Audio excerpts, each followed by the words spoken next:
A-t-il encore une chance d'être candidat à la présidentielle d'octobre prochain en Côte d'Ivoire? La question est sur toutes les lèvres. Après avoir pris la tête en décembre 2023 du PDCI-RDA, le parti historique d'Houphouët-Boigny, principal parti d'opposition, il fait face à un obstacle de taille, celui de son exclusion de la liste électorale qui le rend de fait inéligible. En exil en France, où il est reparti depuis quelque temps, il continue de se battre pour la révision de la liste électorale qui lui permettrait peut-être de se présenter en octobre prochain à ce scrutin sous haute tension étant couru. Il a fait alliance avec quelques principaux leaders de l'opposition qui, eux aussi, ont été exclus de la course, notamment l'ancien président Laurent Gbagbo, l'ancien Premier ministre et ex-président de l'Assemblée nationale Guillaume Soro, l'ancien ministre et chef des Patriotes Charles Blé Goudé. On n'est cité que cela. Ira pas, Tidiane Thiam, le président exécutif du PDCI-RDA, est l'invité de Moment de vérité sur Afromédia. Bonjour Tidiane Thiam. Bonjour M. Foucault, merci de me recevoir. Très heureux d'être ici. Alors on va commencer par des choses très pratiques, les questions sur lesquelles les Ivoiriens se posent des questions et aimeraient avoir des réponses. Êtes-vous en exil en France? Et pourquoi? Est-ce qu'on a essayé de vous arrêter? Pourquoi vous êtes à l'extérieur? Je suis à l'étranger. Écoutez, il y a une succession d'événements que beaucoup ont pu voir. Le procès, 22 avril, etc. Bon. Il y a eu un verdict qui m'a radié de la liste électorale. Ensuite, très rapidement, le gouvernement s'est empressé de faire une conférence de presse pour dire que j'étais ivoirien. J'avais demandé le 10 avril un certificat de nationalité, demande qui a été rejetée par courrier. Et donc, je crois, 23 avril, le gouvernement dit « je suis ivoirien ». Donc, nous avons demandé un certificat de nationalité par mon avocat. Nous sommes le 26 juillet, nous ne l'avons toujours pas. Donc, voilà un gouvernement qui, d'un côté, dit que je suis ivoirien, je suis redevenu ivoirien. Après avoir renoncé à votre nationalité française. Il y a cette théorie qui est qu'on peut perdre une nationalité automatiquement, d'après ce gouvernement-là, et on peut la retrouver automatiquement. Les mots qui ont été utilisés, c'était que ma nationalité était en sommeil, ce qui est un concept inconnu de tous les juristes. Alors moi, j'ai envie de comprendre. Est-ce que vous êtes en exil ou bien est-ce que vous êtes ici? J'attends le minimum de garantie pour pouvoir faire mon travail de président du parti en toute sérénité. Donc il y a une menace qu'on vous arrête, par exemple. Il y a eu... Écoutez, il y a eu un entretien de mon frère Augustin, qui se trouve être membre du RHDP, et quelqu'un d'autorisé en Côte d'Ivoire qui lui a dit ceci: si ton frère met le pied en Côte d'Ivoire, il sera arrêté. Je l'arrête immédiatement. Pour quel motif? Ça, il faut poser la question aux auteurs de ces propos. Après avoir renoncé à votre nationalité... On parle du CNT de 2020, CNT auquel je me suis opposé par écrit. Il y a un communiqué qui existe, que tous peuvent consulter sur Internet, en disant qu'il fallait rester... était le Conseil national de transition. Qu'il fallait rester dans la légalité. J'ai fait une déclaration officielle en 2020 où il paraît qu'il faut m'interroger sur le rôle que j'aurais joué depuis Paris, en n'étant pas rentré en Côte d'Ivoire depuis 20 ans, dans le CNT. Donc, alors, enfin, on invente n'importe quel prétexte. Les gens se posent la question de savoir... des menaces physiques dont j'ai dit sur France 24 qu'elles m'avaient été faites par des voies autorisées. Donc c'est une situation qui ne devrait pas exister, parce que je suis un citoyen ivoirien. Je n'ai jamais commis de crime de ma vie. Effectivement, j'ai été élu démocratiquement à la tête du PDCI et j'ai été désigné par le PDCI comme candidat à la présidentielle. On va en parler dans un instant, puisqu'on va arriver à cette question-là. Aujourd'hui, qu'est-ce que vous avez comme papier? Puisque vous avez renoncé à votre nationalité française. Alors, plusieurs ministres ont dit qu'il fallait me les retirer. Je sais pas pourquoi. Mais vous vivez en France comment? Mais pour l'instant, j'ai des papiers ivoiriens. Donc vous avez une carte de séjour ici? J'ai un passeport ivoirien valide. Et avec un visa? Il m'a été délivré, j'avais un visa, il m'a été délivré une carte de séjour également. Pour me permettre d'aller devenir. Tout le monde dit, Tidiane Thiam est connu comme un homme de dossier, qui a un certain niveau. Et quand on veut se présenter à la présidentielle, on doit connaître tous les textes. Ce qu'on vous reproche, c'est d'avoir obtenu une nationalité qui, de fait, annulait votre nationalité ivoirienne. Cet article 48, vous ne le connaissiez pas? Je ne le connaissais pas. Mais comment vous pouvez Je ne connais pas la 48? constitution ivoirienne, je ne connais pas le code de la nationalité ivoirienne par cœur. Et à chaque fois que j'ai fait des réunions, j'ai demandé dans la salle qui connaissait cet article. Personne n'a jamais levé la main. J'ai été interrogé par des journalistes ivoiriens, je leur ai demandé, ils ne le savaient pas. Attendez, monsieur, je suis désolé, il y a quand même des principes universels dans l'application des lois. C'est une loi de 61. Est-ce que vous connaissez la genèse de cette loi? C'est une loi française. Ce qui s'est passé dans nos pays à l'indépendance, puisqu'on n'avait pas de corpus de lois, c'est qu'on a pris les lois françaises et on les a essentiellement mises dans comme le droit... Comme la Constitution. Voilà, dans le droit ivoirien. C'est une loi qui avait son origine dans la Première Guerre mondiale, parce qu'après la Première Guerre mondiale, la France avait prolongé la durée du service militaire. Il y avait une hécatombe humaine. Donc, les petits Français avaient commencé à faire du tourisme. pour le service militaire, prendre d'autres nationalités pour échapper au service militaire français. L'alinéa 2, d'ailleurs, de cet article 48 fait référence au tableau de recensement militaire. Donc c'était dissuasif pour empêcher les gens de prendre une autre nationalité. On a dit, si vous prenez une autre nationalité, vous allez perdre la nationalité française. Mais il a toujours été clair que c'était par décret, ça ne peut pas être automatique. La nationalité, c'est un droit inaliénable. Okay, mais en même temps, c'est une... En 73, la France a abrogé cette disposition. Cette disposition en Côte d'Ivoire n'a jamais été appliquée. Monsieur Foucault, vous ne pouvez vous prémunir, il y a un usage. Elle a été appliquée une fois. Non. En 2011, attendez, d'abord, en 2011. Attendez, on se gargarise parce que ça les fait plus sourire. Oui, c'est la loi de son grand-père. On lui a appliqué la loi de son grand-père. À ma connaissance, Monsieur le Président Houphouët-Boigny a été président de Côte d'Ivoire de 1960 à 1993. Je mets au défi quiconque de trouver un seul exemple d'application de cette loi en 32 ans, de 61 à 80. Du vivant du président Houphouët, cette loi n'a jamais été appliquée. Pas une fois. Mais ça ne fait pas que cette loi n'existait pas, M. Thiam. C'est un concept de désuétude. L'usage crée le droit. Dans le droit, quand une loi, vous pourrez trouver des lois qui n'ont pas été annulées, qui permettent d'écarteler les gens. Ok ? Il y a plein de lois dans le droit universel qui ne sont pas appliquées, elles tombent en désuétude, tout le monde ignore leur existence. Celle-là n'a jamais été appliquée, aucun Ivoirien n'en était conscient. Vous voulez que je vous fasse la liste des Ivoiriens qui ont pris une autre nationalité, qui ont exercé de hautes fonctions? Aboudraman Cissé a pris la nationalité britannique quand il était chez Goldman Sachs. Il a été nommé secrétaire général de la présidence à Abidjan, il a été ministre du pétrole. D'après leur théorie, il n'est pas ivoirien puisqu'on peut perdre automatiquement la nationalité ivoirienne. C'est une aberration. Alors, le fameux exemple qui est cité, c'est celui de 2011, où la Cour constitutionnelle de Francis Waudier a rejeté une candidature à la députation d'un monsieur Thioté. Ce monsieur Thioté il avait pris la nationalité française. Il est toujours ivoirien, il est inscrit, à l'heure où je vous parle, nous l'avons prouvé à tous les journalistes, il est inscrit sur la liste électorale. Donc, le précédent dont vous parlez, il n'existe pas. Donc, je maintiens qu'en 64 ans, cette loi n'avait jamais été appliquée. Comment vous voulez que quelqu'un puisse imaginer qu'elle le sera? Mais elle fait partie de la loi. Il y a tout le PDCI. Elle n'a pas été abrogée. Elle n'a jamais été appliquée. Il y a des centaines de milliers de gens sur la liste électorale aujourd'hui qui sont des doubles nationaux. Alors comment expliquez-vous que ça arrive à vous? Ah, mais ça, il faut poser la question à expliquez. C'est comme quand ça veut dire quoi concrètement? Quand la foudre tombe quelque part. Une loi, il y a 30 millions d'Ivoiriens. Il y a des millions de naturalisés. Vous pensez qu'on a peur de vous, que le président Ouattara a peur de votre candidature? Je pense qu'on a tout fait. Nous, on savait. Je vais vous donner les noms. Il y avait une équipe à peu près de 10 juristes qui a fouillé le droit ivoirien pour trouver un moyen de m'éliminer. Si ça n'avait pas été ça, ça aurait été autre chose, je vous assure. S'il avait fallu dire que si on mesure plus d'un mètre 93... Mais pourquoi on doit vous éliminer, vous? C'est toute personne qui est en position de gagner. Moi, si vous voulez qu'on regarde les sondages, on a fait des sondages qui sont publics, on les a publiés. Parce que nous, quand on fait des sondages, c'est le groupe... C'est un groupe qui fait du conseil en activité politique. C'était le directeur de campagne d'un certain Barack Obama en 2008 et en 2012, qui a gagné 2 élections américaines. Dans ce sondage, je vois, second tour des élections, vous êtes opposé à Alassane Ouattara et vous avez 57% des voix contre 43%. C'est ce que nous disent nos sondages. On trouve que Alassane a fait à 33% beaucoup, 59% de donner la chance à quelqu'un d'autre. Et les autres, pour 2. Pour un qui dit oui, il y en a 2 qui disent non. Tout à fait. C'est une majorité assez forte. Alors là, c'est le classement de la popularité. C'est classique. En politique, on fait opinion favorable, moins opinion défavorable. Et on fait le sol. Bon, on peut vous dire aussi que ce sondage-là, quelle crédibilité lui donner? Non, mais on a tout publié. Les données sont vérifiables. On l'a rendu public. Donc, en fait, pour vous, c'est de l'acharnement de la part d'Alassane Dramane Ouattara. C'est un refus de permettre une alternance. Écoutez, il y a tellement de choses qui se disent sur mon compte. Aujourd'hui, je vais être un peu plus ouvert. Alors, on va y aller progressivement. Pourquoi est-ce que, il y a quelque temps, le même Alassane Dramane Ouattara vous a donné un passeport ordinaire?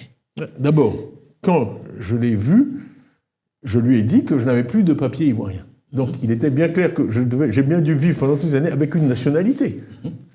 D'accord? La française. Oui. Donc, le fait que j'étais français était connu de tous. On m'a redonné des papiers que je n'avais plus. On a même fait un film institutionnel à l'ambassade de Côte d'Ivoire.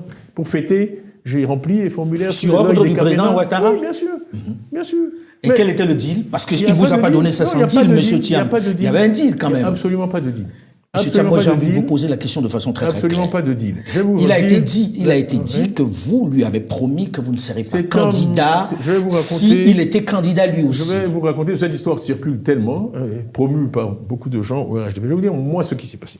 Donc, en 2022, après avoir eu mon passeport en juin Donc mon problème, je ne voulais pas rentrer en Côte d'Ivoire avec un passeport français. Voilà d'où tout est venu. Sinon, j'aurais pu prendre un avion avec un passeport. Je voulais revenir dans mon pays, étant parti en 2000, après un coup d'État, dans des conditions très douloureuses pour moi, je ne voulais pas revenir avec un passeport français. Donc c'est pour ça que j'ai obtenu le passeport ivoirien. Le passeport vert, ils m'ont dit que la valise diplomatique passait seulement de temps en temps, que j'avais droit au passeport diplomatique, mais il aurait fallu que j'attende que la valise passe à l'ambassade de Paris. C'est pour ça qu'ils m'ont donné un passeport vert. Il n'y a pas de deal. Mais pour fournir un passeport vert, quand même, ça ne se donne pas comme ça, on donne des documents. J'ai vu la difficulté avec laquelle, par exemple, le président Gbagbo a eu du mal à avoir le signe. J'ai le dossier, j'ai donné un certificat de nationalité qui a été délivré à Toumoudi, que ma famille est allée chercher. Mais vous aviez un certificat de nationalité alors que vous aviez un passeport français? Oui, mais parce que j'en ai jamais empêché. Écoutez, je ne veux pas citer trop de noms, mais le nombre d'Ivoiriens qui ont un passeport français, vous rigolez. Vous rigolez, vous êtes sérieux? Et qui ont des papiers ivoiriens, mais il y en a des dizaines de milliers. Mais est-ce qu'à un moment, vous lui avez dit au président Ouattara que vous ne serez pas candidat s'il est candidat? J'arrive, je vous fais la genèse des choses. Août 2022, mon souhait, parce que moi je fais des vœux, c'était que si Dieu faisait, parce que je suis parti vraiment de Côte d'Ivoire dans des conditions douloureuses, en 2000 après le coup d'État. Après ça, j'ai aidé, moi je n'aime pas les pouvoirs militaires, j'ai aidé le président Gbagbo à faire partir le général Guèye. Quand le général Guèye est parti en novembre 2000, M. président Gbagbo m'a demandé de revenir en Côte d'Ivoire. Je suis revenu pour 24 heures. Il m'a fait l'honneur de me recevoir avec son épouse, Simone, et ma sœur, Yamousso. Il m'a dit qu'ils avaient fait un sondage au FPI et qu'ils envisageaient de me nommer Premier ministre. Et je lui ai dit, moi, je ne souhaite plus faire de politique. Ça a été une expérience de 6 ans. J'ai repris ma carrière dans le privé. Je suis content qu'il y ait un civil au pouvoir en Côte d'Ivoire. Vraiment, on reste en contact, mais merci. Il ne m'en a pas tenu rigueur, je suis parti. Voilà comment je suis parti. La dernière fois de Côte d'Ivoire, en novembre 2000. Août 2022. Je vous passe les détails. Je reviens, le président a insisté pour que... Je voulais aller d'abord saluer le président Bédié, qui avait été mon patron. Je voulais aller à Yamoussoukro, je voulais atterrir à Yamoussoukro. Ça ne m'a pas été autorisé. On m'a dit qu'il fallait que j'atterrisse à Abidjan, le président Ouattara en premier. J'ai accepté. Oui. Vous étiez en avion privé, on a dit de ne pas atterrir. Non, avant de partir, on a soumis un plan de vol qui a été rejeté. On n'a pas eu l'autorisation d'atterrir à Yamoussoukro. Mais est-ce que c'est le président qui... C'est le président, c'est écrit, ce sont les textes, c'est le président de la République qui donne les autorisations d'atterrissage de jets privés en Côte d'Ivoire. Moi, j'ai découvert ça à l'occasion de ça. J'aurais aussi pu dire, j'allais faire ma recherche et savoir ça. Non, je ne savais pas ça. Bon, on découvre des choses. Donc, je suis allé le voir, respectueusement, avec mon grand frère Augustin, mon grand frère Aziz, ma grande sœur Yamousso, je suis le plus jeune, on est 4 survivants. Toute la famille Thiam, il nous a reçus très gentiment, lui-même et sa femme, chez lui à Cocody. J'avais beaucoup réfléchi à cet entretien. Donc on a échangé des amabilités. Et ensuite, je lui ai dit, Monsieur le Président, est-ce que je peux avoir un tête-à-tête avec vous? D'ailleurs, ce que j'ai fait aussi avec le président Gbagbo, qui m'a reçu par la suite, avec le président Bédié. Chaque fois, j'ai demandé un tête-à-tête. Il y a trop d'oreilles en Afrique. Donc, et voici ce que je lui ai dit. Je lui ai dit, Monsieur le Président, moi j'ai des ambitions, je reviens en Côte d'Ivoire avec des ambitions pour faire de la politique, peut-être un jour. Être candidat à la présidence. Donc, mais là, on est dans le 3e mandat, on a vu ce qui s'est passé en 2020. J'ai besoin de connaître vos intentions. Il me sera difficile d'être candidat si vous êtes de nouveau candidat. Donc il m'a regardé dans les yeux, il m'a dit, non, parce que moi j'ai fini, ce 3e mandat c'est exceptionnel, je ne serai pas candidat. Il vous dit qu'il a fini, il ne sera pas candidat. Oui, je maintiens. Je ne serai pas candidat, donc ça veut dire que ça vous ouvre la porte. Voilà.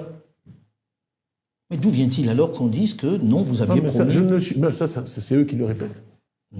J'ai dit, il me sera difficile d'être candidat si vous êtes candidat, et donc je veux savoir. S'il m'avait dit à cette époque-là, mais tout aurait été différent. Et malheureusement, comme il y a dans les affaires policières, il y a des témoins contemporains. Parce que mon frère Aziz, j'ai toute confiance en lui, dès qu'on est sorti, je lui ai raconté l'entretien. Donc il y a des témoins contemporains, c'est pas une histoire que j'invente aujourd'hui, c'est ce qui s'est passé. Là où je me suis dit, il y a de l'eau dans le gaz, c'est quand j'ai commencé à faire campagne en 2023, que j'ai vu le niveau de toxicité de ce que le RHDP disait sur moi, le niveau de violence déjà, pour m'empêcher d'être président du PDCI, vous savez quand même ce qui s'est passé. Le congrès devait avoir lieu le 15 décembre 2023 à l'Hôtel Ivoire. On a suscité 2 plaintes de 2 secrétaires généraux de section, 2 plaintes bidons sur 6800, qui sont allés l'après-midi à une session du tribunal à laquelle nous n'avons pas assisté, contre le PDCI. Moi, on avait des rumeurs en disant ils vont interdire votre corruption. On a des sources dans la police. La police était déjà informée cet après-midi-là qu'ils allaient intervenir pour interdire notre congrès. Ils nous l'ont dit. Mais certains n'y croyaient pas. Bon. Donc l'affaire tourne jusqu'à 20h. On est même remonté jusqu'au ministre de la Justice pour essayer de savoir. Et on nous a dit non, mais si une décision pareille avait été prise, le ministre serait au courant. Paf, à 2h du matin, 39 cargos de police. On envoie 39 cargos de police à quelqu'un avec qui on a un deal. Moi, je travaille de façon moderne. J'ai toujours des sondages. J'avais des sondages. Mon estimation, c'est que j'aurais 93% des voix. Eux, ils avaient les mêmes sondages. Ils savaient que j'allais être élu. Okay. 39 cargos de police. Donc pour vous, aujourd'hui... Donc la première agression, le 9 décembre 2023, j'ai dit ceci, dans un grand discours à Yamoussoukro pour lancer ma campagne, pour être président du PDCI, que nous étions un parti qui avait l'ambition de diriger le pays, qu'on devait être un parti national, et j'ai dit ceci, j'ai dit qu'il fallait que le PDCI revienne au Nord. Je n'ai pas dit qu'on reconquiert le Nord, qu'on domine le Nord, j'ai juste qu'on revienne au Nord. Et c'est là que M. Bakongo, le dimanche soir, m'a injurié en disant que je ne portais pas les mêmes boubous que les autres, m'a injurié en djoula, que je m'étais enfui au premier tir de Kalachnikov. Donc, ces agressions idiotes ont commencé dès fin 2023. Ensuite, on m'a empêché de tenir le congrès. Il a fallu qu'on ruse, qu'on déplace le congrès à Yamoussoukro, parce qu'ils avaient commis l'erreur d'interdire la tenue du congrès à Abidjan.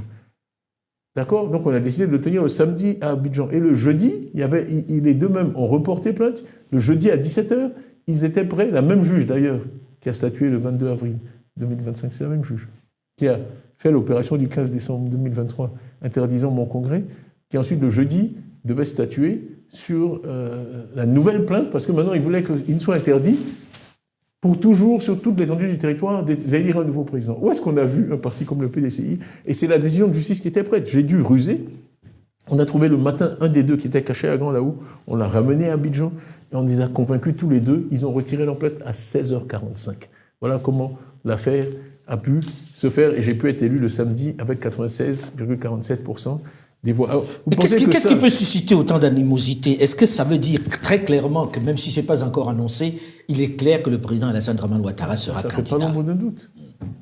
Et il aurait peur de vous croiser? Moi, je ne sais pas. Moi, j'aurais géré ça différemment. Vu la conversation qu'on a eue, si, dans la vie, on peut changer d'avis. Le président Houphouët-Boigny disait toujours, il n'y a que les imbéciles qui ne changent jamais d'avis. Il m'a dit ça en août 2022. Si après, les circonstances ont évolué, et même il est mon aîné, il estime qu'il n'a pas à s'expliquer devant moi, mais il m'envoie quelqu'un pour dire, bon voilà, jeune frère, on avait eu cette conversation, je t'ai dit que je n'allais pas me présenter, mais les circonstances ont changé, je te demande en tant que patriote ou en tant qu'Ivoirien, est-ce que cette démarche a eu lieu? Alors tant que cette démarche n'a pas eu lieu, vous ne vous êtes plus jamais revu, alors on doit se taire et cesser de m'accuser et de me traiter de menteur, parce que c'est pas moi le menteur. C'est pas moi le menteur. Autre discussion que l'on écoute, enfin, autre réflexion que l'on écoute pas mal. Tidiane Thiam, est-ce que vous êtes le candidat de Paris? Parce que Paris, mais c'est ridicule. C'est ridicule. Votre proximité avec Emmanuel Macron fait que certains vous perçoivent comme le candidat de Paris. Toute personne qui me connaît sait que je ne mélange pas le personnel et le professionnel. Il y a suffisamment de gens dans mon entourage qui en ont pâti. Je ne mélange pas. Mais vous savez très bien que dans le climat actuel... Chacun est comme il est. Attendez, sur la France, vraiment, j'ai écrit un article. Qu'est-ce qu'être le français? C'était BBA qui m'avait demandé de l'écrire. Où j'ai parlé de la discrimination dont j'ai été victime en France. Moi, je suis allé en Angleterre en 2002 parce que mon épouse, qui était américaine, m'a dit « Tu ne seras jamais rien ici. Ils sont tellement racistes, tu ne seras jamais rien. » Et je l'ai écrit. Enfin, mes camarades de promotion, Frédéric Oudéa a été patron de la Société Générale. Comment il s'appelle? L'autre qui a été patron de...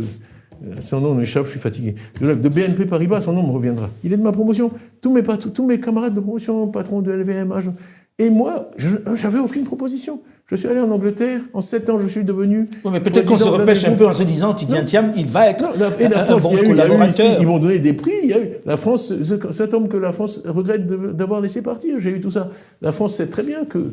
Mais aujourd'hui, vous nous garantissez que derrière vous, il n'y a pas une puissance européenne qui soit... Je n'ai pas à garantir, tous les Ivoiriens savent. Toute ma vie, je me suis battu pour la Côte d'Ivoire. J'ai été nommé le 20 avril 1994. Premier Ivoirien, je le rappelle. À l'époque, la théorie de M. Ouattara et de son régime, c'est que j'ai cessé d'être Ivoirien en 1987. On y reviendra. 1987. 1994, j'ai été nommé patron de la DCGTX. Après Antoine Césaréo, Philippe Sorel-Eiffel, qui s'est exprimé récemment.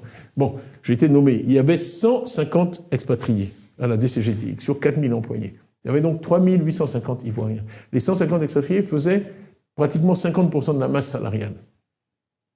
J'ai dit, le temps des colonies est fini. Je suis arrivé, après la dévaluation, j'ai dit, on vous propose à tous des contrats locaux. On va vous payer aux mêmes conditions. Vous êtes tous là depuis 15 ans, 20 ans, vous aimez la Côte d'Ivoire. Bon, vous allez rester à des conditions ivoiriennes. Sur 150, il y en a 141 qui ont refusé. Je les ai licenciés. J'ai eu le chef de la mission de coopération dans mon opinion. Mais je dis, on peut savoir si vous êtes pour ou contre la France. Je lui ai dit, monsieur, ni l'un ni l'autre. Moi, c'est la Côte d'Ivoire qui paye mon salaire. Je suis pour la Côte d'Ivoire. Chaque fois que la France fera des choses qui sont dans l'intérêt de la Côte d'Ivoire, ça ira. Et chaque fois qu'elle fera des choses qui sont contre l'intérêt de la Côte d'Ivoire, ça n'ira pas. Hein? Quand j'ai fait la centrale d'Azito, en 97, qui a été un record mondial, c'était une lutte entre Enron, Suez, Tractebel et Asea Brown Boveri, qui est suédois et suisse. J'ai donné, c'était le plus gros contrat jamais donné en Côte d'Ivoire. J'ai donné à Asea Brown Boveri. J'ai eu toutes sortes d'ennuis pendant 3 mois. Le président Bédié m'a dit que je ne pouvais pas mettre le pied en France. Donc, je n'accepte pas de leçons là-dessus. Je me suis exprimé par écrit sur mes sentiments vis-à-vis de la France. Je me suis exprimé par écrit sur le niveau de racisme intolérable en France. J'ai fait toute Donc, ma vous n'êtes pas carrière l'homme de Macron. dans le monde anglo. Je suis un homme de Macron. Macron, avant, c'est moi qui lui rendais service avec tout le respect que je lui dois. J'étais CEO bien avant qu'il occupe des fonctions importantes. J'étais CEO en 2009, à 46 ans. J'étais CEO d'une des plus grosses sociétés de Grande-Bretagne. J'ai été président de l'association des assureurs britanniques. C'est la 3e industrie de Grande-Bretagne. J'ai été élu. Enfin, quand même. Alors, j'ai fait certains disent... donc la France, certains disent que votre bagarre... Je suis ni pro, ni anti-français. Okay, je suis pour la Côte d'Ivoire. Et les pays étrangers, l'extérieur du monde, on doit les utiliser. D'abord, il n'est pas de vent favorable pour celui qui ne sait où aller. C'est Sénèque. Hein, bon. Il faut savoir ce qu'on veut et ensuite utiliser le reste du monde pour atteindre ses objectifs. Ça n'a pas de chance d'être anti-français ou pro-français. Moi, je suis pro-Côte d'Ivoire. Alors, certains disent... Vous avez le même parcours quasiment, du moins professionnel, avec Alassane Dramane Ouattara. Qu'est-ce que vous allez apporter de plus qu'il n'est déjà fait? Est-ce que vous savez ce que c'est le Fortune 500? Non, vous allez nous l'expliquer. Les 500 premières sociétés du monde, par chiffre d'affaires. On n'entre pas dans ce club-là facilement. J'ai été 11 ans patron de Fortune 500. Vous voulez dire qu'il n'a pas votre parcours et que... On a des parcours différents, c'est tout. C'est un fonctionnaire international au FMI. Moi, je gérais des boîtes qui avaient 1300 milliards de dollars de total de bilan. En Indonésie, j'avais 220 000 employés. Mais qu'est-ce que vous allez faire qu'il ne peut faire, puisque lui aussi, il avait des relations, il a des relations, il a ramené des fonds dans le pays. Fonctionnaire ou entrepreneur, leader de secteur, c'est la même chose. Mais sur quelle planète vous vivez? C'est un fonctionnaire international. Arrêtez. Au FMI, on est payé 400 000, 500 000 dollars par an. Un CEO de fortune gagne 10 millions de dollars par an. Ça fait 20 fois. C'est pas la même chose. Donc vous pensez qu'il n'est plus à la hauteur? Je ne sais pas qui il est. Moi, je suis un homme du privé. Ce que je peux apporter, c'est de la création d'emplois. Je sais comment on investit, je sais comment on dirige une entreprise. Je suis un manager, je l'ai prouvé. C'est pas une question de relation. Moi, je connais Mike Bloomberg parce que Crédit Suisse est un des plus gros clients de Bloomberg dans le monde. Je connais... mais il a toujours dit qu'il avait aussi de grandes relations, des relations importantes. Le rôle qu'il joue dans l'économie mondiale. Ils viennent dans les pays de temps en temps et ils regardent les grands équilibres macroéconomiques.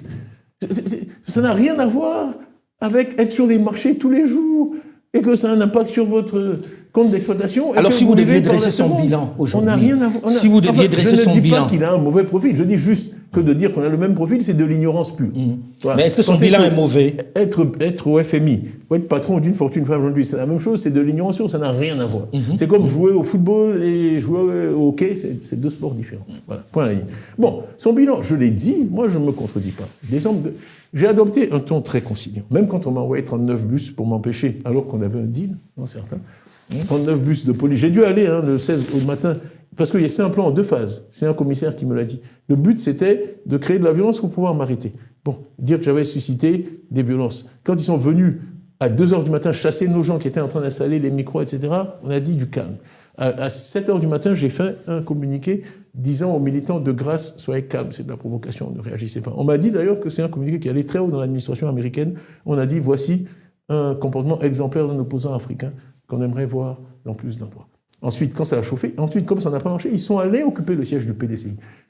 Depuis 1946, jamais des forces de l'ordre n'ont occupé un siège du PDCI, même sous la coloniale, même à l'époque de la guerre froide, quand on était affilié au Parti communiste. Ils sont allés occuper le siège du PDCI à Cocody en pensant que ça allait mettre le feu aux poudres. C'est là que je suis allé, il y a les images sur Internet où j'ai dit aux gens, vous savez, dans la vie, on ne peut pas contrôler les événements, mais on contrôle toujours comment on réagit. Et là, on va montrer notre supériorité, notre noblesse, c'est dans notre réaction. On va montrer qu'on est une partie de la paix. On va être civilisé, on ne va pas répondre à la provocation. Pour vous, on est dans un régime de violence en Côte d'Ivoire aujourd'hui? Les images ont été diffusées du pauvre Kwaku Djabia qui a été jeté dans un véhicule de force. C'est à la fondation Konrad Adenauer, qui est une fondation pour la paix, créée par M. Adenauer après le drame de la Seconde Guerre mondiale, qui est financée par l'État allemand, qui nous aide dans les formations pour les élections, etc. Le petit était là, il parlait avec un vigile, un véhicule noir qui traînait là depuis 16h35 est arrivé. Vous avez vu les images? Des gens en tenue civile, en hoodie, etc., qui sont armés Il s'approche, j'ai le témoignage du vigile, on a flouté son visage parce qu'il paraît que les gens le cherchent, et où ils lui ont dit, si tu parles en tabac, il a essayé de s'interposer. Et vous avez vu, ils ont embarqué ça, c'est un kidnapping. C'est un kidnapping. En plein jour à Cocody, à Abidjan. On a un peu de mal à croire en tout ça lorsque l'on sait les circonstances dans lesquelles le président Alassane Ouattara est arrivé aux affaires. Il a subi les mêmes pressions. On ne sait pas où ce jeune homme est. Jusqu'à ce jour? Nous ne savons pas, nous le PDC, on le cherche. Nos avocats ont donné une conférence avant-hier, on a utilisé ce film avec la presse internationale en disant voilà, ce n'est pas la Côte d'Ivoire. Est-ce qu'on s'est rapproché des autorités pour poser la question? Bien sûr, bien sûr. La Fondation Adenauer, qui est quand même importante, a écrit au ministre de l'Intérieur, a écrit au ministre des Affaires étrangères, a écrit à l'ambassadeur d'Allemagne, a écrit à l'ambassadeur de l'Union européenne, a écrit à l'ambassadeur de France. Donc le silence de tous ces gens-là face à des enlèvements extrajudiciaires, on a enfin les images. Le petit Ousmane Chérif, ils sont allés attaquer sa maison la nuit, encagoulé, j'ai dû l'extraire, il est au Ghana aujourd'hui, protégé par mes amis. On avait des fuites, les menaces sont constantes.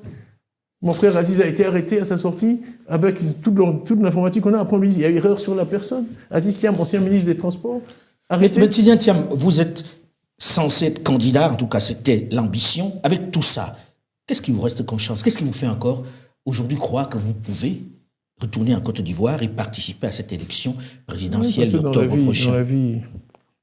Est-ce qu'il y a une chance, une toute petite chance, une fenêtre? Je n'abandonnerai jamais ce combat. Ceux qui me donnent du courage, ce sont tous les Ivoiriens. Vous avez vu même votre collaboratrice qui m'a vu tout à l'heure. Vraiment, cette popularité que j'ai, je ne peux pas l'expliquer.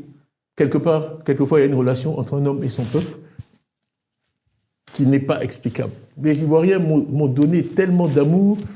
Mettons que les Ivoiriens vous aient donné cet amour. Non, je ne sais pas quoi, mais c'est ça qui me fait continuer. Mais parce en même temps, vous pouvez pas, en moi. En même temps, vous ne pouvez pas mener campagne à partir de Paris en n'étant pas candidat. J'ai eu 132 000 parrainages, M. Foka. Ça fait 3 mois que je ne suis pas retourné dans mon pays. OK ? Et on a dit que je ne peux pas me présenter à l'élection présidentielle. J'ai 132 000 parrainages. C'est pas rien. Le RHDP a gagné l'élection. Oui, mais mener campagne de Paris, ça va être compliqué. Est-ce que vous ne misez pas un peu? Je parle aux gens tous les jours. Je gère vous avez vu un député qui est avec moi ici. Les gens vont et viennent. Les gens sont déterminés. Ils veulent une alternance en Côte d'Ivoire. Et à la fin, Vox Populi, Vox Dei. La volonté. Est-ce que vous croyez en la possibilité que cette révision des listes électorales puisse permettre que vous soyez candidat? Tout est possible. C'est une option. C'est une option. Aujourd'hui, ce qu'on souhaite, c'est que la volonté du peuple puisse s'exprimer. Dans la vie, personne, moi je ne peux pas dire que je serai élu nécessairement, mais ce qu'on veut, c'est que les Ivoiriens aient le choix. Clairement, il y a beaucoup d'Ivoiriens qui souhaitent pouvoir voter pour moi. Okay? On m'a éliminé. Parce que mon cas est différent. Moi, j'étais sur la liste électorale. Quand je suis allé m'inscrire en décembre 2022, je vous ai dit, août 2022, premier voyage, je ne suis pas resté assez longtemps. Décembre 2022, j'avais tous mes papiers, je suis allé m'inscrire. Mais même les journaux du RHDP ont mis en première page. J'ai dit, c'est le civisme. Je suis venu m'inscrire. Les petits agents électoraux ont fait des selfies avec moi. Tout le monde était... Donc moi, à ce moment, ils croyaient au deal. Il n'y avait pas de deal, arrêtez. Oui. Quel deal? C'est pour ça que je dis, ceux-là croyaient qu'il y a un deal. Vous venez de nous dire qu'il n'y a pas de deal. On vous croit. Mais pour beaucoup, il y avait un deal. Mais quel deal? Je suis un citoyen ivoirien. Je reviens. Moi, je pense que j'ai beaucoup à apporter à ce pays. Alors aujourd'hui, vous vous êtes mis avec un certain... Excusez-moi. Oui. C'est pas pour me vanter. Mais à chaque fois, après, il dit, oui, il dit qu'il était toujours premier. Oui, j'étais pas deuxième. Ils veulent que je dise que j'étais deuxième. J'étais premier de Côte d'Ivoire. J'ai aussi été premier du Maroc au BEPC. Donc c'est pas juste en Côte d'Ivoire, c'est pas au Fouet de Boigny. Bon, CEO de Fortune 500, j'ai été 11 ans, monsieur CEO de Fortune. Je parle pas d'Africains. Il y a peu d'êtres humains à qui c'est arrivé. Mais en même temps, les gens se disent, bon, j'ai beaucoup à apporter à ce pays. En même temps, les gens se disent, oui, mais il nous la ramène trop avec ces titres qu'il a eu. C'est la vérité. Voilà. Oui, en même temps. C'est la vérité. Donc, c'est là-dessus que je m'appuie pour apporter à mon pays. Je connais beaucoup d'investisseurs, je connais les marchés, je suis connu. Bon, je peux apporter quand même ça à mon pays. C'est ce que je souhaite faire. Tiens, aujourd'hui, vous êtes à l'extérieur et vous avez de la difficulté à vous retrouver sur ces listes électorales. Est-ce que... J'ai pas de difficulté. J'ai été éliminé illégalement de la liste électorale parce que les questions de nationalité, maintenant je connais le code, article 83 du code de nationalité, seul le procureur de la République est habilité à statuer sur les questions de nationalité. Cette dame qui a agi le 22 avril est présidente du tribunal de première instance de Côte d'Ivoire. Elle a agi ultra vires, ça s'appelle. Elle n'a pas l'autorité pour prendre la décision qu'elle a prise. Donc c'est une décision illégale. Vous comptez sur la révision des listes électorales. Ancien ministre des Droits de l'Homme qui l'a dit et allé en prison. Parce qu'il a cité mon nom et il a dit que la décision était mauvaise. Voilà où on vit. Vous êtes mis avec ceux qui ont subi également l'exclusion. Laurent Barbeau, par exemple, Guillaume Soro, Charles Blé Goudet, pour ne parler que de ceux-là. Or, on n'a pas l'impression que vous étiez particulièrement proche, notamment de Laurent Gbagbo. C'est un mariage de la souris et de la carpe. Vous savez, la vie, on est tous ivoiriens. Moi, malheureusement, mes camarades de terminale sont allés me parrainer il y a 2 jours à Abidjan. C'est moi, on sait où j'étais. Mais la relation avec Gbagbo et Bédié, avec Gbagbo et vous-même. Madame Gbagbo, elle faisait l'entrée du lycée classique. Elle enseignait la classe là-bas. Ce sont des gens que je connais depuis mon enfance. Moi, j'ai vu Gbagbo sortir de la chambre d'Oufoué 1000 fois. Ce sont des gens que je connais depuis mon enfance. Et Gbagbo, je vous ai dit qu'en 2000, je l'ai beaucoup aidé, il le sait, avec Guy Laberty et d'autres, à revenir au pouvoir. Et qui m'a proposé d'être Premier ministre. Donc, on n'a pas de problème. Okay, on a une relation personnelle. On vous a pas beaucoup vu là-dessus, et on vous a pas non plus entendu sur les questions de Laurent Gbagbo non plus. On était loin de l'élection, on m'a jamais posé la question. Okay. Parce que certains disent oui, mais il n'a pas parlé des autres. C'est pas vrai. J'ai des discours en août 2023, mais c'est faux. En août 2023. Vous avez réagi sur la situation Gbagbo ? Bien sûr. En août 2023. J'ai fait un discours en tant que coordinateur de la CAP où j'ai parlé de Gbagbo, de Soro, etc. En août 2023. En dénonçant ce qui leur arrivait ? En août 2000, bien sûr. On ne peut pas prendre ses désirs pour des réalités. Maintenant, vous avez dit, je suis un homme de dossier, je suis aussi un homme de fait. Et c'est vraiment une chose qui m'irrite dans les débats politiques africains, c'est que les gens n'ont parfois aucun respect pour les faits. Je suis désolé, je l'ai dit. Et je l'ai dit d'ailleurs, c'est moi qui ai écrit mes discours, je dis, mettez bien ça, parce que sinon, un jour, on dirait que je ne l'ai pas dit. S'ils m'éliminent, ils vont dire que c'est parce qu'ils vont éliminer. Mais est-ce que vous vous êtes parlé, Laurent Gbagbo et vous, ces derniers temps ? On ne sait pas, on a fait... Mais c'est quoi le but aujourd'hui ? C'est quoi le but de ce mouvement ? Quel est le but de ce mouvement où vous mettez ensemble aujourd'hui ? Vous avez 15 questions en même temps. Il m'a demandé si je parlais à Laurent Gbagbo. J'ai dit, je suis allé jusqu'à Mama chez lui, on a pris une très belle photo ensemble. Et je fais une photo qui a eu un succès énorme sur Internet. Maintenant, on n'a pas besoin de se parler tous les jours. Ce qu'on fait actuellement, le but de ce mouvement, c'est qu'on a des revendications très précises. Il est clair qu'on n'a pas la même idéologie. On l'a écrit. Oui. C'est pour ça que je pose la question, puisque vous n'avez pas la même idéologie. Ce qu'on veut, ce sont des élections transparentes, compétitives, inclusives, où le meilleur gagne, où le vainqueur gagne, de façon à pouvoir gouverner le pays avec légitimité par la suite. C'est aussi simple que ça. Okay ? Donc, on a demandé, nos revendications sont écrites noir sur blanc. On a demandé que... Alors, on dit, on n'a fait que appliquer à M. Thiam la loi. D'accord. Donc, ce sont des défenseurs de l'état de droit, qui kidnappent les gens en plein jour, dans la rue, par des gendarmes en civil. Les gendarmes n'ont pas le droit d'opérer en civil. Okay ? Les gendarmes font partie de l'armée. Okay ? Ça, c'est un. Ce sont des gens qui respectent le droit. Le droit dit que la révision de la liste électorale doit avoir lieu chaque année. Ils n'en ont pas fait en 2022. En 2015, elle a eu lieu en juin-juillet, avant l'élection, ce qui est normal et bien. En 2020, elle a eu lieu en juin-juillet, avant l'élection, ce qui est normal et bien. Et puis en 2025, où on a éliminé M. Thiam, où il pourrait se réinscrire. Si on faisait la RLE en juin-juillet, subitement, on décide qu'elle aura lieu après l'élection. Donc, vous pouvez marquer des buts, mais après la fin du match, dit l'arbitre. Donc c'est ridicule. C'est ridicule. On perd alors aujourd'hui, M. Thiam, bon pour parce que je gère le temps. Aujourd'hui, si demain, dans cette, on va dire, cette liste électorale, vous êtes tous exclus, sauf un, vous feriez campagne pour celui-là dans cette association ? Est-ce que vous pourriez faire... m'ont appris une chose, je ne réponds jamais aux questions hypothétiques. Ah oui, mais là, on ne va pas aller bien loin. Ah oui, on est bloqué. Puisqu'il y a des hypothèses. Ça n'a pas d'importance. Le jour où ça se produit, on en parle. Pour l'instant, c'est pas d'actualité. Pour l'instant, on demande la réintégration de tout le monde. Je ne vais pas commencer à jouer les scénarios. Si un vient, s'il veut bien, s'il doit bien, là, ça supprime un certain nombre de réflexions des autres, parce qu'au sein même de votre parti, je ne vais pas commencer au sein même de votre parti, monsieur Thiam, il y a Jean-Louis Billon. Oui, Dieu. Oui, ok, allons-y. Pourquoi, mon Dieu ? C'est quelqu'un, il aurait pu se présenter. Il y a eu 15 élections depuis que je suis arrivé. Il y a eu la convention. Il aurait pu venir se présenter pour être candidat. Aujourd'hui, si vous n'êtes pas candidat, M. Thiam, est-ce que c'est possible qu'il soit la solution B ? Non. Non ? Non.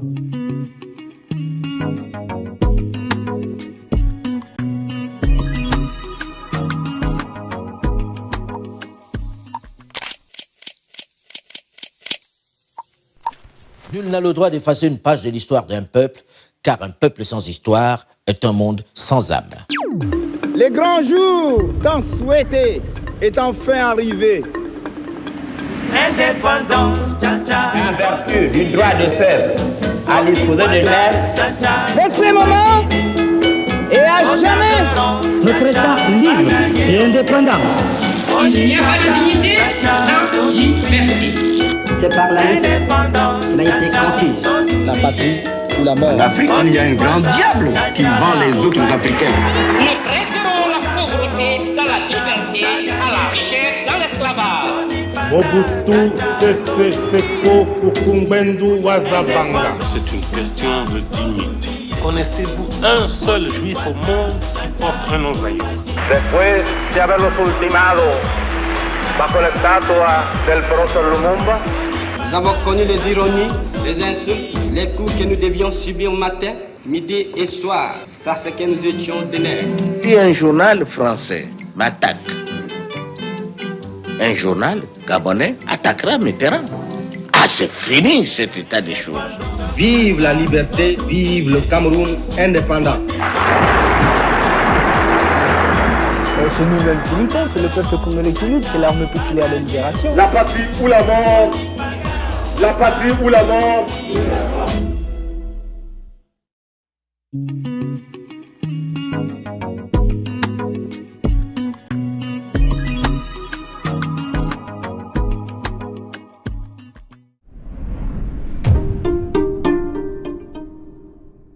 Au sein même de votre parti, je ne vais pas commencer au sein même de votre parti, monsieur Thiam, il y a Jean-Louis Billon. Oui, Dieu. Oui, ok, allons-y. Pourquoi mon Dieu? C'est quelqu'un, il aurait pu se présenter. Il y a eu 15 élections depuis que je suis arrivé. Il y a eu la convention. Il aurait pu venir se présenter pour être candidat. Aujourd'hui, si vous n'êtes pas candidat, vous n'êtes pas candidat, monsieur Thiam, est-ce que c'est possible qu'il soit la solution B? Non. Non? Non. Mais parce qu'on n'est pas au Sénégal. Que les gens arrêtent, qu'ils réfléchissent 2 minutes. Ok? Au Sénégal, monsieur Sonko, monsieur Duma, au Sénégal, peut-être vous avez noté que monsieur Macky Sall n'était pas candidat. C'est pour ça que j'aime pas répondre aux questions hypothétiques. Donc, ce qui s'est passé, personne ne sait ce qui se serait passé au Sénégal si Macky s'était imposé comme candidat pour une 3e fois. D'accord? Le fait qu'il ne soit pas candidat a ouvert le jeu politique. On n'est pas dans ce scénario en Côte d'Ivoire. On est face à quelqu'un qui veut faire un 4e mandat anticonstitutionnel. Ok? Donc, c'est pas le Sénégal. Est-ce que c'est anticonstitutionnel? Okay? C'est notre opinion. C'est une opinion parce que... Pour nous, 2 n'est pas égal à 4. Quand on parle oui, mais en même temps, la nouvelle constitution part de 96. Il y a 2016, il y a quelques articles qui ont été modifiés. C'est pas une nouvelle constitution. Enfin, il faut être sérieux. En tout cas, moi, j'ai une réforme constitutionnelle que j'ai proposée. J'ai dit, on dira maintenant dans la constitution ivoirienne que de la naissance à la mort, aucun être humain ne peut faire plus de 2 mandats. Parce que, vraiment, l'arithmétique présidentielle africaine, le 2 elle n'est pas qu'africaine, on voit des choses aux États-Unis aussi, le 4 qui commence à 2. Moi, c'est pas comme ça qu'on m'a appris à compter à l'école. Donc, je vais proposer cette réforme où on dira qu'au cours d'une vie humaine, de la naissance jusqu'à la mort, aucun être humain ne peut faire plus de 2 mandats, qui soient séparés et successifs. Et on dira, si jamais il y a résurrection, il faudra qu'elle soit constatée par une équipe de médecins. Il y en a qui vont dire, oui, d'accord, mais je suis mort, je suis revenu. OK? On connaît leur imagination. Mais votre nom, assez ferme vis-à-vis de Jean-Louis Billon, traduit quelque chose. Il y aurait une fracture au sein du PDCI. Arrêtez. Il est candidat. Arrêtez. Même Dieu n'a pas fait l'unanimité. C'est Mohamed Ben Salman qui... Arrêtez. J'ai eu 93% de participation, 99,8% de voix. Oui, mais si vous n'êtes pas candidat... Attendez. Donc, mais il faisait campagne contre moi pendant tout ce temps-là. 0,2%. Enfin, le PDCI n'est pas divisé. Le PDCI est uni derrière moi. Le PDCI veut que je sois président de la République de Côte d'Ivoire, point à la ligne. Pas M. Billon. C'est comme ça. Donc il peut être candidat. Mais il peut être candidat. S'il a tellement d'audience au sein du PDCI, les gens du PDCI voteront pour lui. Il peut être candidat. Mais vous ne ferez pas campagne pour lui. Il ne sera pas le candidat du PDCI. C'est tout. Pour moi, c'est quelqu'un qui ne se comporte pas de façon adulte et responsable. Je n'ai jamais voulu parler de lui, mais tout son comportement depuis mon retour en ville. Parce que je ne le connais pas. Je l'ai rencontré une fois dans ma vie. Moi, je ne parle pas des gens que je ne connais pas. C'est un principe que j'essaie d'apprendre aux hommes politiques ivoiriens. Je l'ai rencontré une fois dans ma vie, en tête à tête. Une fois, le 11 mars 2024. Ouais. Si je pose la question, c'est qu'on a vu au PPACI, il y a quelqu'un qui s'est déclaré candidat au cas. Oui, mais Dombello a dit qu'il sera candidat. Net après moi, Dombello, c'est pas Billon, il a fait des choses pour la Côte d'Ivoire. En Côte d'Ivoire, pour être quand même crédible, je suis désolé, moi le 3e pont, là, je l'ai signé en décembre 99, j'ai fait la centrale d'Azizo, j'ai fait des écoles partout, tous les centres électoraux où j'allais, c'est des écoles que j'ai construites, des écoles BAD, des collèges, des lycées de Boundiali. Bon, les Ivoiriens, ils vous connaissent à travers des réalisations. Qu'est-ce que M. Billon a fait? Il est le premier employeur du pays, par exemple. Je vous parle de faire à la force du poignet, pas hérité. Je dis fait. Pour vous, il n'est pas à la hauteur. Pour être candidat du PDCI demain, au cas où vous n'êtes pas là. Il faut un track record. Track record de gestion de la chose publique, de démonstration qu'on a l'intérêt général à cœur. Alors, vous faites une alliance avec Laurent Gbagbo. Demain, on dit... Thiam n'est pas candidat. Non, je l'ai dit, je ne rentrerai pas dans ces spéculations. Pour l'instant, nous avons demandé que tout le monde soit candidat. C'est ce qui est le mieux pour la Côte d'Ivoire. Et je me bats pour que ce qui est le mieux pour la Côte d'Ivoire se fasse. L'intérêt de la Côte d'Ivoire, c'est que tout le monde soit candidat. Il faut tourner la page. On ne va pas éternellement reprendre ceux qui ont mis le feu au pays et qui ont créé tous ces problèmes. On ne va pas éternellement les laisser prendre les Ivoiriens en otage. Aujourd'hui, les Ivoiriens ont peur. J'ai dit, un de mes objectifs, c'est de libérer les Ivoiriens de la peur. Sous moi, il n'y aura pas d'enlèvement extrajudiciaire. Je sais pas, à mon âge, je vais me transformer en dictateur. Vous paraphrasez le général de Gaulle sur ce coup-là. Je me suis arrêté. Vous avez 2 ans de moins. J'ai failli le citer. Et j'ai dit, il faut dire je suis français. Donc je me suis retenu parce que c'est très drôle. Voilà. Il avait beaucoup d'humour. Absolument. Quand il a dit, enfin, quand même, c'est pas. Bon, vous avez les mêmes références que moi. Les mêmes références historiques. Non, mais franchement. Je rêve d'une... Vraiment, et on a connu ça dans le passé. Là, c'est aussi une chance et une tragédie pour la Côte d'Ivoire. C'est qu'on a connu cette paix de l'esprit. On dort chez soi le soir, il n'y a pas de commandos qui viennent enfoncer les portes. Malheureusement, il y a des gens qui se sont formés dans la rébellion et dans la violence. Et je dis, c'est comme un chien qui sait que mordre. Même quand vous essayez de le caresser, il vous mord. Donc c'est pavlovien.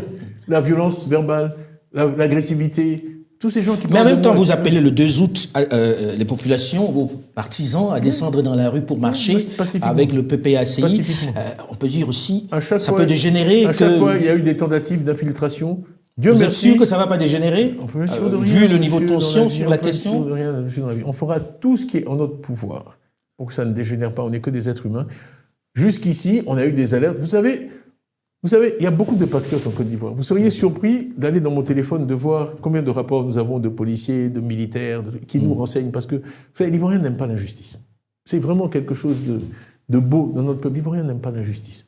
Et aujourd'hui, ils estiment que... Donc vous n'avez pas peur avec tout ce qui se passe, J'ai toujours peur, bien sûr, que Tidjane Thiam et le PDC sont victimes d'une injustice. Donc, je vous dis qu'il y a eu des tentatives d'infiltration de nos manifestations. On sait même où ils ont pris leur faux pagne PDCI. Ils sont venus. Quand je parlais ici le 14 mars, il y a 20 gens du RDR qui sont venus pour me chahuter, dont le frère d'un ministre en exercice. Mais l'enthousiasme de la foule était tel qu'ils ont vu que s'ils faisaient quoi que ce soit, ils couraient un risque personnel. Et ça, c'est ce que nous avons utilisé jusqu'ici. La mobilisation, l'enthousiasme de nos partisans, et on leur dit d'être vigilants. À chaque fois, on a fait parce qu'ils ont pénétré nos manifestations en essayant de créer des troubles. Je touche du bois. Jusqu'ici, par la grâce d'Allah, ils n'y sont pas arrivés. Et on fera tout ce qui est humainement possible pour éviter ça. Pour moi, la vie humaine est très précieuse. Ce ne sont pas des paroles en l'air. J'ai dit, je n'ai pas de sang sur les mains. Alors on m'a dit que j'ai injurié les autorités actuelles, j'ai dit qu'ils ont du sang sur les mains. Mais on a des problèmes sémantiques. J'ai dit, moi, Tidjane Thiam, je n'ai pas de sang sur les mains. OK ça, et je ferai tout ce que je peux pour... Tidjane Thiam, aujourd'hui, on est à quelques encablures de ces élections présidentielles en Côte d'Ivoire, en octobre. Quand vous regardez le climat, vous n'avez pas peur qu'on l'on retombe dans les travers Je suis attristé, vraiment. Mais ce n'est pas moi qui ai fait ce choix. Moi, j'ai fait ce que je peux en tant que citoyen. Je suis revenu dans mon pays après une longue absence. J'ai articulé des propositions, j'ai fait un diagnostic. J'ai été élu démocratiquement à la tête du PDCI. 3 fois, on m'a challengé, j'ai dû démissionner, j'ai été réélu. J'ai le soutien de mon parti, j'ai le soutien massif des Ivoiriens, bien au-delà du PDCI. Je suis arrivé à susciter un engouement. Ça, et j'ai été désigné candidat à la présidentielle et je me suis présenté à la présidentielle. Maintenant, il faut poser ces questions à ceux qui ont pris... Moi, je vais vous dire, ce qui me gêne le plus, c'est que en quoi je suis une menace ou un risque pour la Côte d'Ivoire? En quoi? Je suis un type qui a été CEO de compagnie, de fortune. Je ne suis pas un terroriste, je n'ai jamais tenu une Kalachnikov. Le niveau de toxicité et d'agressivité qui est déployé contre moi, mais comment? Je n'ai jamais fait de tort à la Côte d'Ivoire. Quand je travaillais, j'étais patron du BNEC, je n'ai fait que des projets positifs, des puits, des machins. Enfin, on me combat comme si j'étais le diable incarné. Alors quand on vous dit on vous combat... Alors je viens. C'est la défense des intérêts privés d'un clan. Il ne s'agit de rien d'autre. Il ne s'agit pas de l'intérêt de la Côte d'Ivoire. Personne qui croit dans l'intérêt de la Côte d'Ivoire peut croire que je suis une mauvaise chose pour la Côte d'Ivoire. Quel tort je peux faire à la Côte d'Ivoire pour qu'on me combatte? Je suis, depuis 18 mois, injurié. Cet imbécile de Banga qui m'injurie tous les dimanches sur NCI, l'autre idiot de Bamba qui dit que je ne paye pas mes impôts. Alors, justement, parlons-en. Des gens qui racontent n'importe quoi. Tiens, parlons-en. Pensez-vous que cette histoire de Suisse, où vous êtes condamné à payer à une de vos anciennes employées 234 000 Oui, et l'argent est sur un compte bloqué, on a expliqué, on a fait un communiqué. L'argent est sur un compte bloqué, on a une dispute. Bon, et c'est en train d'être jugé. C'est pas que j'ai pas payé, j'ai mis l'argent sur un compte bloqué. C'est une personne dégoûtante, c'est une personne qui a appris vendredi que mon fils avait un cancer, qui a dit dimanche, ce cancer-là, personne survit, et il y a trop de travail dans les maisons où il y a des cancers, je m'en vais. Et quand elle s'est rendue compte que qu'elle avait démissionné, elle n'aurait pas de droit, elle a subitement demandé à retrouver son job. Alors, mais pourquoi on vous a condamné alors si c'était ça? Mais parce que je ne peux pas obtenir de procès équitable en Suisse. Parce que la Suisse s'est convaincue que si leur banque a sauté, qu'il y a 150 ans, c'est la faute du noir qui l'a géré pendant 5 ans. Voilà.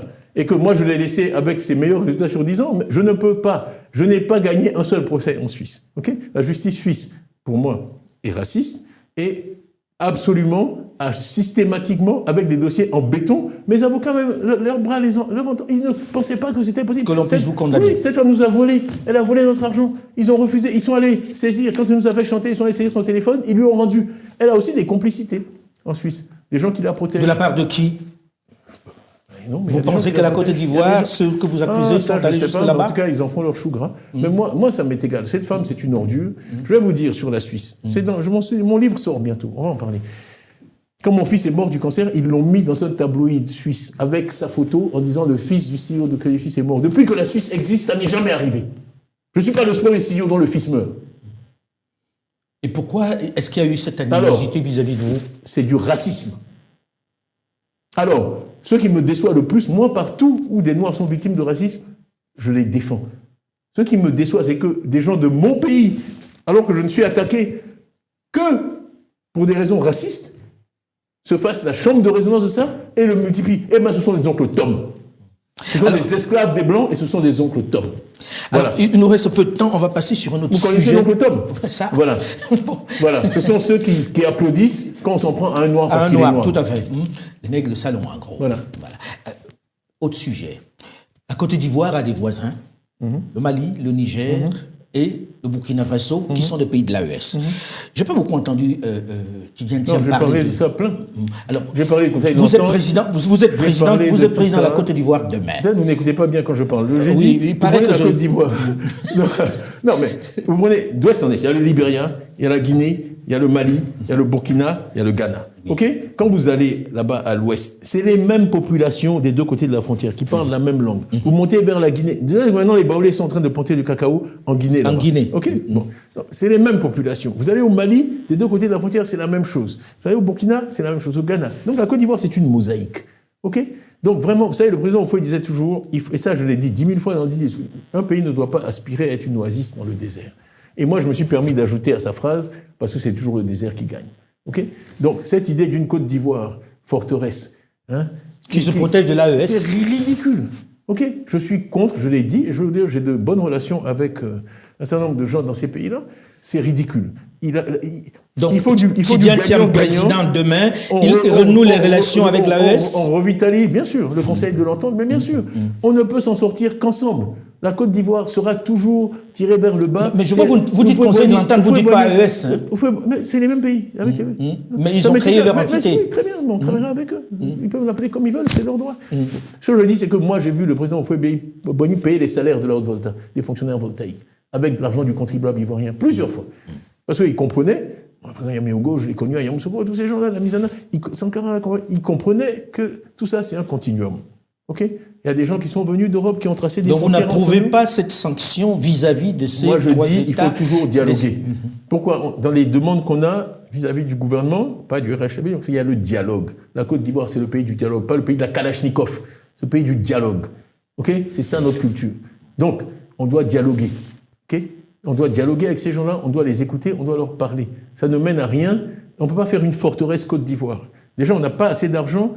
On a des problèmes dans l'éducation, dans la santé. On a mieux à faire qu'aller acheter des drones à des pays développés avec des moyens qu'on n'a pas. Okay? Tout ça parce qu'on n'arrive pas à s'asseoir et à discuter avec nos frères du Burkina ou du Mali ou de Guinée. C'est ça qu'il n'y a pas d'autre solution. Pensez-vous qu'il y a une propension en Côte d'Ivoire aujourd'hui avec le régime de traiter plus avec les pays occidentaux qu'avec les pays africains? C'est égal. Moi, vraiment, ce qui m'intéresse, c'est la Côte d'Ivoire. C'est que quand on Parce qu'on entend en Côte d'Ivoire des gens dire que l'économie n'appartient plus aux Ivoiriens. Oui, ça, non, c'est sûr. Mais j'ai dit qu'il fallait promouvoir les entrepreneurs ivoiriens. Moi, ce que je connais, c'est le monde de l'entreprise. Et mon rêve, c'est de voir des entrepreneurs ivoiriens. Là, ça m'est égal, vraiment.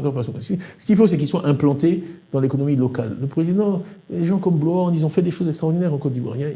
Moi, vraiment, je suis dans une vision américaine des choses. Okay? Vraiment, tous les talents sont le bienvenu, ils peuvent venir de partout.